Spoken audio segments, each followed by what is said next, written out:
Point suivant. Day trading. Day trading. Le day trading. Pareil.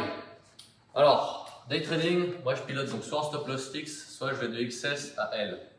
Sur mes paramètres que j'utilise. J'utilise, vous l'avez compris, des filtres. Jamais sans filtre. Moyenne mobile et pivot. Je ne suis pas derrière mes écrans quand je prends ma décision d'achat ou vente. Vous allez comprendre après comment ça se passe. J'ai des max profit toujours. On abordera plusieurs façons de le voir cet exercice-là. Et un consecutive loss toujours également. Et là c'est et/ou consecutive win. C'est win. On se win. Okay. Qu'est-ce que j'ai noté d'autre? Et le profit factor. Le profit factor, je suis donc soit en profit factor avec un objectif de RR, soit je suis avec un smart take profit et je dis à Raya, tu me trouves automatiquement la prochaine borne dans la journée comme une grande fille. Voilà. Donc ça, c'est les différents paramètres que moi j'utilise et que je touche par rapport à ça. Maintenant, pour être très honnête avec vous, je navigue très souvent entre du extra small et du small. Pourquoi? Parce que j'aime bien avoir des points qui cassent et j'aime bien aussi charger mes positions pour avoir du coup des positions qui ont plus d'engagement et qui ont un risque rendement plus élevé avec un pourcentage, on va dire, de win plus faible sur la globalité du compte, mais qui permettent d'aller chercher des rendements plus explosifs. Ce pilotage-là, j'y viendrai juste après, est très différent de piloter que ce que vous avez l'habitude de piloter. Pourquoi? Parce que c'est une approche purement statistique et il faut faire les comptes à la fin d'une séquence et il ne faut pas du tout regarder ses points d'entrée, c'est pas le but. Par contre, vous avez vu les résultats en mars, c'est comme ça que j'ai piloté. J'ai piloté avec des stop loss extrêmement courts. J'ai défini de la mettre sur un scénario acheteur avec des filtres préalablement définis. On a également les filtres horaires que j'utilise beaucoup. Et personnellement, je crois beaucoup de cette façon de piloter. C'est-à-dire de dire à Aria, je définis une boîte. Et je pense que d'ailleurs en day trading, c'est la même chose qu'on a vu en swing. En swing, tout à l'heure, on s'est dit tiens, je mets un stop loss de tant de pips ou de telle taille et je lui donne le droit à tant d'erreurs. Un petit peu comme un pistolet avec des cartouches. Est-ce que tu as une balle, 2 balles, 3 balles? C'est toi qui définis le nombre de balles. Et tu sais combien te coûte chaque balle. Parce que c'est 0,5%. Ah tiens, je risque 1,5% si je donne 3 balles. En day trading, c'est le même exercice. La seule différence, c'est que le jeu est accéléré. Parce que forcément, les positions sont chargées. Maintenant, si on reprend ce même exercice, une des façons de piloter qui est très intéressante en day trading, c'est de définir des zones d'heures à laquelle vous dites à Aria, vous démarrez par exemple à 9 h et vous vous éteignez à 18 h, sur une journée classique de trading. Et dans cette durée de temps, tous les jours, tu vas travailler, tu vas être filtré par rapport à une moyenne mobile 20, tu vas avoir un stop loss en S et tu vas avoir un risque rendement de 2. Tu écris une équation et tu laisses Aria faire. Et tu fais les comptes. Soit tu décides de dire, tu l'as fait journalièrement, et à la fin de chaque journée, tu décides de dire, je pense même que ça devrait être la seule approche qu'on devrait aujourd'hui faire pour leur apprendre, c'est que peu importe ça, si tu la mets sur du day, donc du day, du week ou du month, okay, moi ce que je fais c'est sur du month. C'est-à-dire je définis des paramètres en début de mois et je les mets dans une boîte, je définis la boîte dans sa globalité et je dis voilà, tu as le droit à tant de pourcentage de risque, tant que tu n'es pas là ma cocotte, tu continues à trader, tu fais ta vie tous les jours le même scénario, on est sur une approche purement statistique par rapport à moi, ce que de la façon que j'ai l'habitude de trader. Mais, attends, je finis après je complète. Le day trading, tu peux faire la même chose du coup en daily, c'est-à-dire tu fais exactement le même exercice, mais à ce moment-là, tu ne peux pas la piloter de cette façon-là. C'est-à-dire tu ne peux pas avoir des stop loss trop courts parce que c'est beaucoup trop frustrant. Et tu vas avoir, du coup, ça va être plus compliqué à piloter. Donc, il faut mettre des stop loss où tu sais que visuellement, tu vas pouvoir voir le truc qui fait du sens. Donc, tu sais que tu vas mettre du M, du S, mais tu sais que ça fait du sens visuellement avec des bandes qui font du sens, pareil. Et là, je vais jouer plutôt à ce moment-là, si je ce type de pilotage, avec des pourcentages de win sur mon compte. Pardon, pas de pourcentage de win, de pourcentage de max profit. C'est-à-dire, je vais lui dire, dès que tu as atteint 0,5% ou plus d'encaissement, tu arrêtes de trader ma cocotte, c'est fini, va te coucher. Mais je lui donne toujours comme objectif de perte, pas plus. Pas une, parce que une c'est pas suffisant, à mon goût, à part si tu as des stop loss beaucoup plus larges, mais 2 c'est bien pour quand même lui laisser le droit à une deuxième erreur, surtout que si vous êtes rentré un petit peu trop tôt, finalement vous avez quand même eu raison, vous avez loupé le deuxième sens. Ok. Vas-y Yann, excuse-moi, je t'ai pas laissé y aller. Alors attends, faut que je parce que là, je sais déjà la tête, dans ce qui se passe dans la tête des gens. Beaucoup d'informations.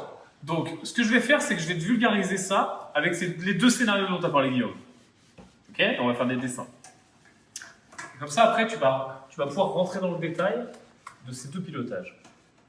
Tu sais comment marche ton cerveau. Parfait. C'est pour ça qu'il l'a. Décode tout. Ok, donc en gros, on a deux grands schémas. Ok? Je vais prendre deux marchés aussi, on va pas se prendre la tête. Donc on a deux marchés. On s'en fout. C'est pas grave pour mon exemple. C'est à peu près les mêmes. Ok? Et on a deux approches. C'est ça que t'explique Guillaume. C'est qu'on a la première approche où, alors attends, je vais te dessiner une fractale. Là. La première approche dit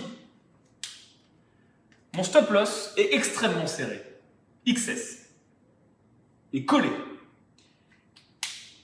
Mon take profit est relativement loin. 4. Ce que vous avez vu d'ailleurs avec mes stratégies, et humainement, je vous le dis, Voilà. c'est pas Attends, non, mais je vous le dis, j'y je viens. peux pas le faire. Donc ça, c'est la première stratégie, ok? Donc tu vois, sur le papier, j'ai un stop loss extrêmement serré et un take profit très loin. Donc forcément, quand je vais au but, bim, ok? J'ai une position qui est très chargée. Par contre, avec un stop loss extrêmement serré, tu sais ce qui se passe. Souvent, je vais pas au but. Donc, ce qui est cool, c'est que j'ai un RR de 4. Donc si tu fais bien les mathématiques, ça veut dire que si finalement, une fois sur 4, je vais au but, je suis flat. Si j'y vais 2 fois sur 4, je gagne déjà de l'argent. Deuxième stratégie, même chose, même courbe, même marché, même fractal. Mon stop est plus loin. Donc là, on était je te mets je sais que tu aimes bien les setups. Là, on est en XS, voire en S, mais plutôt en XS. Et là, on est plutôt en L. Ou en M, mais plutôt en L, on va dire. Ok? Et le LR est vachement plus réalisable. On est sur un délire genre, là on était à 4, là on est sur un délire genre 1.5, 2. Ok? Donc forcément là, j'ai beaucoup plus de chances d'aller à mon TP et faire mon risque rendement. C'est ton stop là surtout qui te laisse plus de navigation. Bah oui, parce que le marché, si jamais là il fait un peu ça avant de monter, boum, je sors. Là s'il fait un peu ça avant de monter, je reste dedans, ok? Donc, tu comprends que deux façons de piloter très différentes. Ce que veut te dire Guillaume, et ce que je te sensibilise, quand tu es débutant et surtout quand tu es vachement en train d'être derrière ton écran à trader avec Aria, avoir envie d'appuyer partout. Ça, tu es capable de le handle physiquement, tu vois. Parce que là, tu as des positions qui sont pas très chargées, et puis bon, tu vas avoir l'impression de trader, quoi, parce que ça va pas aller toucher tout de suite ton stop, etc. Et puis, voilà, tu auras l'impression de faire quelque chose. Et de trader, tu vois, qu'il se passe un truc. Ça, là, il se passe rien. C'est-à-dire que tu charges tellement ta position que tu fais moins 10, boum, tu sors. Donc, tu vas perdre beaucoup plus souvent. Là, le taux de win est beaucoup plus important que là. Le pourcentage de win, là, il est plutôt cool. Là, le pourcentage de win, il est plutôt moyen. Tu vois. Voire même pas top. Mais là, même si tu as 30%, c'est OK. Tu vois ce que je veux dire? Parce que tu gagnes 4 fois. Et la seule façon de piloter ça, c'est voilà. d'avoir une approche, en fait, vous laissez... C'est la fameuse approche statistique. Exactement, vous laissez les statistiques y aller. C'est-à-dire, vous pouvez pas vous dire, c'est ça, il y a des gens qui essaient de piloter de cette façon-là. Ça, ton cerveau, il est pas capable. Hein. Faut pas. Oui, quand je prends des positions sur le compte, vous avez vu le compte le mois dernier. Hein. Vous avez des positions, j'ai 800 000, 900 000 euros d'engagement, ça fait des positions qui sont extrêmement chargées. Humainement, vous mettez dans les écrans, je peux pas. C'est impossible. Il n'y a que Raya qui peut faire ce type de situation pour moi. Par contre, je sais également que je la laisse, où je lui ai défini un risque sur le mois, je lui ai dit, voilà, ma cocotte, tu as le droit à moins 5% ce mois-ci. Tant que tu n'arrives pas là, tu es contente. Et tu as un objectif de gain, peu importe. On verra, je la laisse rouler. Enfin, pour le mois dernier, je la laisse rouler, je n'ai même pas mis de gain mensuel. Dans la prochaine version, d'ailleurs, je fais une parenthèse, vous aurez des gains mensuels qui vont être ajoutés et des pertes mensuelles qui vont être également ajoutées, qui vont vous permettre vraiment de cadrer votre trading dans cet objectif-là. Donc bref, tout ça pour dire qu'on a mis un cadre à son trading et que là, on a une approche directement mensuelle où on a défini une équation, on s'est dit tiens, parce que j'ai l'habitude de trader comme ça ou parce que j'ai observé le marché, c'est parce que ça fait longtemps que j'utilise Aria, j'ai vu typiquement que quand on avait des points d'entrée, il pouvait être très incisif, il pouvait être sur des points de cassure et quand ça y allait, et qu'il n'y avait pas besoin de mettre un stop loss trop large parce que du coup, c'était plus chiant et moi ça me convenait plus de cette façon-là. Donc ça, c'est une des façons de faire. Ok? Mais il faut la traiter de façon mensuelle. Si vous essayez de la faire de façon journalière, ça ne fonctionnera pas. Vous allez faire un entre-deux où vous allez un coup gagner, un coup perdre. Et puis finalement, comme vous allez perdre, c'est pas grave, il va falloir re-rentrer après. Et qu'est-ce qui va se passer? Vous n'allez pas re-rentrer. Moi, je vais te faire une confidence. Hein. Moi, mon cerveau, il peut pas faire ça. Pourquoi? Parce que, non mais même avec Aria, c'est-à-dire que si et c'est vraiment très important ce que t'expliques Guillaume, si t'as pas une approche mensuelle avec cette façon de trader, tu vas perdre souvent là, je te rappelle. Tu vas gagner que 30%, et encore je suis généreux, peut-être même 20% des fois. Donc 80% de tes trades sont perdants. Pourtant tu es gagnant sur le long terme, mais bref, 80% de tes trades sont perdants. Ce qui veut dire que, enfin, là tu es à la limite à 80%. Allez, on va dire 82% de tes trades, 78% de tes trades sont perdants. Donc tu es quand même positif sur le long terme, mais dans ta tête, tu perds 78% du temps, tu vois. Donc, si tu n'as pas une approche vraiment mensuelle, à la fin du mois, à faire le bilan et avoir dans ta tête chaque jour de dire non, je ne fais pas le bilan aujourd'hui, j'ai perdu 4 fois d'affilée là, parce que tu sais, hein, quand je te dis statistiquement tu perds 4 fois sur 5 ou 3 fois sur 5, d'accord, statistiquement, mais ça n'empêche pas d'avoir une séance de 7 d'affilée en perte, tu vois. Parce que les statistiques. Alors, ces 7 séances qui vont du coup être cumulées, c'est bien que tu mentionnes, Yann, ça va être 7 séances journalières, c'est-à-dire. Là, pour la cantoniste par une approche, vous pouvez l'avoir, ça. Vous pouvez dès maintenant, vous pouvez faire le test. Je vous invite à le faire. Prenez le dos, vous le mettez dans un sens mensuel, vous définissez vos paramètres. Vous la filtrez, soit par rapport au pivot, soit par rapport à une moyenne mobile.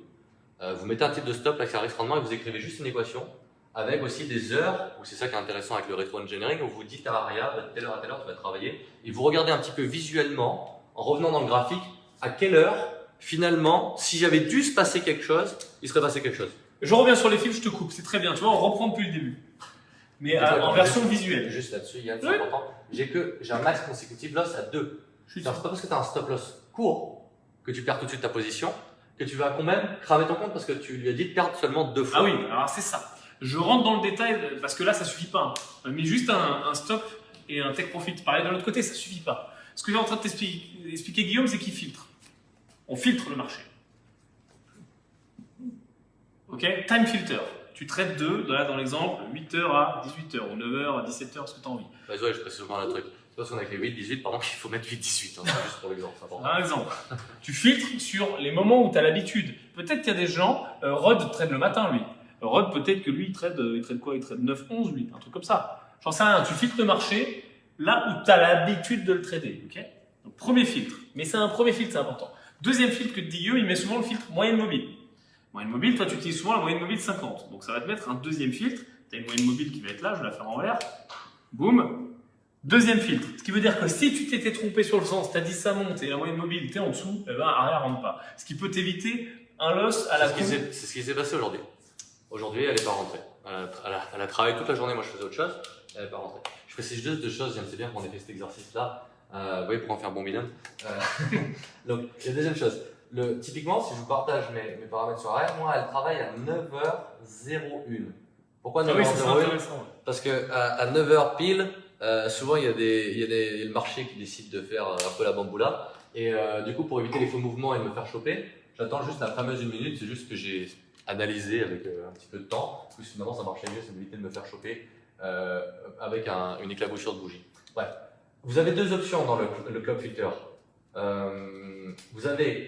Sur le clock filter, vous avez la fonction rewind qui vous permet donc d'analyser, de dire vous commencez à 9h01 et soit à 9h01 si vous avez mis false sur le rewind, la fonction rewind, le clock rewind, elle va analyser seulement à partir de 9h01 jusqu'à 18h qu'est-ce qui se passe dans le marché et va analyser une nouvelle création de fractal à ce moment-là. Soit vous activez le clock rewind, vous le mettez sur true et à ce moment elle va s'allumer à 9h01 pareil, sauf qu'elle va aller chercher si dans le passé avant 9h01 il y a une fractale pour lequel il y a une disponibilité de prix d'entrée.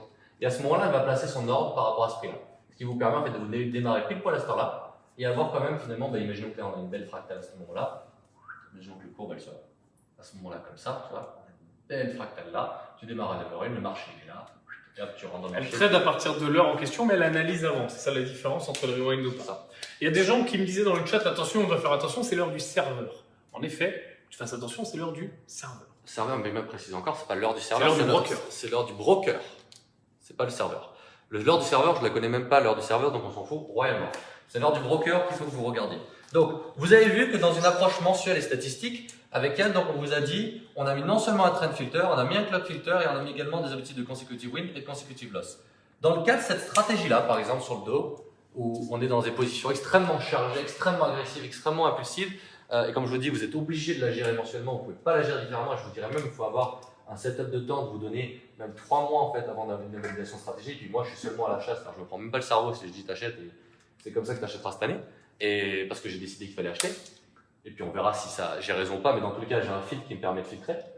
Cette approche-là est valable parce que je la laisse faire et je suis pas derrière mes écrans et encore une fois, j'ai peu de temps et je pousse l'automatisation par rapport à des habitudes que moi j'ai de trader. Je me suis dit, voilà, je me programme tel que j'aimerais être derrière l'écran si je devais agir. Mais si elle n'est pas là pour le faire, j'ai une incapacité de le faire. T'as vu le délire quand même de ce mode de pilotage? On pilote sur une journée, mais on fait une analyse sur le mois. Et l'analyse du sens, en disant, on va chercher une tendance établie. La game, il est en train de te dire qu'il est à l'achat, parce qu'il a établi une tendance à l'achat long terme, mais il trade entre 9h et 18h chaque jour. Voire même pas forcément chaque jour d'ailleurs, quand il sent que le marché il est tout pourri. Ok, donc tu vois, tu es sûr finalement de l'intraday, mais avec une approche d'analyse de marché long terme et aussi une approche au niveau de ton risque très statistique et très mensuelle et très long terme. Et ça, c'est tous les jours. Hein. Et c'est tous les jours. Tous les jours, elle travaille, qu'elle se trompe ou elle se trompe pas, elle met la cocotte. Elle travaille. La seule chose éventuellement que je m'amuse à faire, c'est changer le pourcentage de risque par trade. Pareil, ça c'est un autre levier que vous pouvez avoir vu que je suis dans une approche statistique. La seule chose que je maîtrise là-dessus, c'est de me dire combien de fois j'ai perdu, une fois, 2 fois, 3 fois. Donc là, on est sur la version énervée. Yann, on va passer après la version junior. Ouais, je sais que ça te démange. Je sais que tu as plein de choses que tu as envie de me corriger. Je voulais pas que tu parles de ça. Je voulais pas du tout avec ça, toi. Et c'est pilote pas avec le risque, c'est-à-dire que Guillaume ne touche plus ces setups-là. Voilà. Je te traduis encore une fois, il touche plus à rien. Tous les jours, c'est comme ça, il pilote que avec le risque. C'est-à-dire qu'il pilote que avec agressif, vers agressif ou pas, ou conservateur. Mais bon, il a brillé. En fait, mais ça marche bien. Mais ça marche. Ça permet en fait de juste savoir si ça fait 6 fois de suite que je perds. Je me dis tiens, je vais réincrémenter un petit peu le risque, je mets un petit peu de dynamisme et ça permet de récupérer d'un coup beaucoup plus. Et dans tous les cas, tu vois à quel point l'approche est statistique, c'est-à-dire que je te traduis encore une fois. Je fais dans les maths.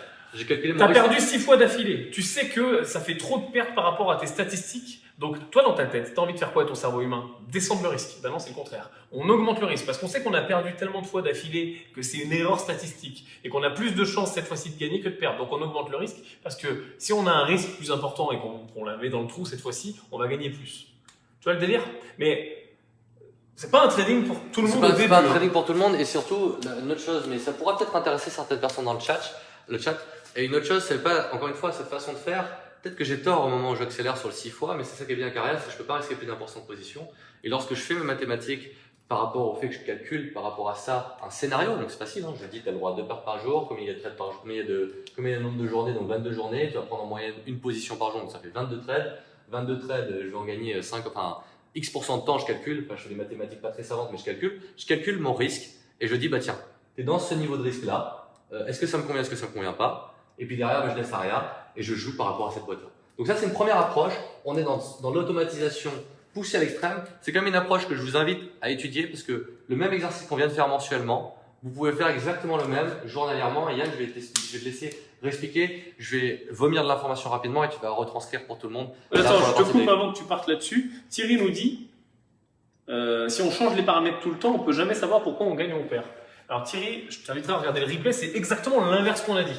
On a dit que là, on était sur une approche statistique, on ne changeait pas les paramètres. On a dit exactement la seule chose qu'on change, c'est le risque, Thierry. Éventuellement. C'est-à-dire que l'approche par rapport à ça, c'est que je ne change pas la stratégie sur ses points d'entrée, ni par rapport à quelle heure elle travaille, ni quand est-ce qu'elle va perdre ou va gagner. J'ai changé son pourcentage de risque.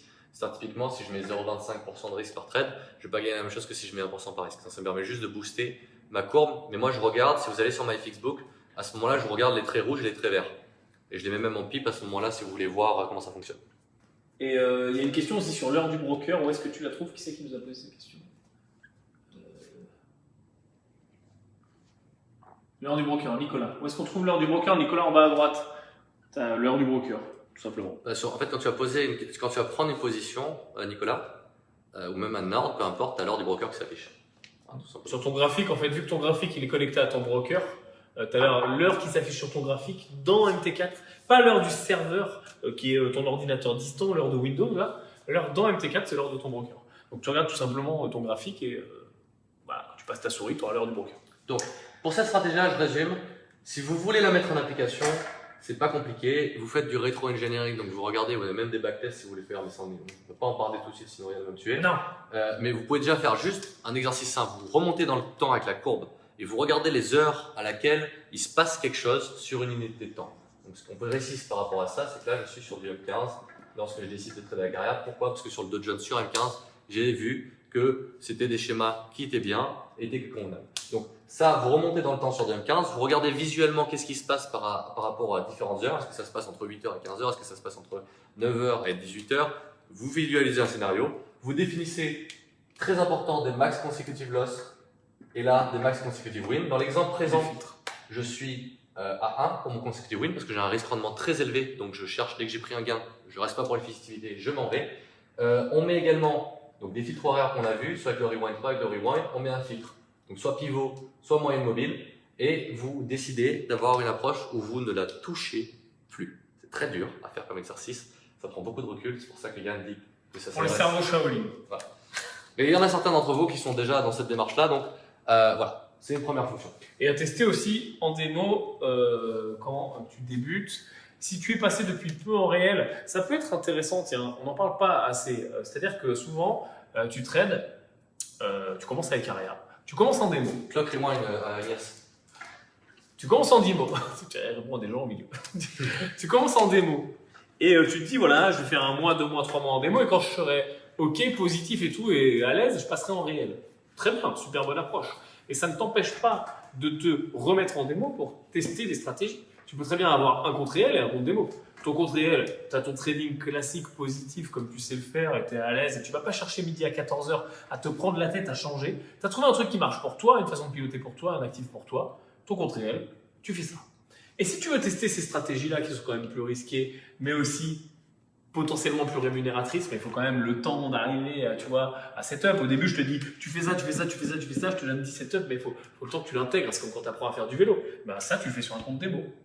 Autre chose, vous n'êtes pas du tout obligé de mettre des stop loss aussi courts. Vous pouvez mettre des stop loss beaucoup plus larges. Vous pouvez faire exactement le tout là-dessus. Ce que j'aimerais que vous reteniez, c'est juste d'écrire une équation et ça ne sera pas plus risqué.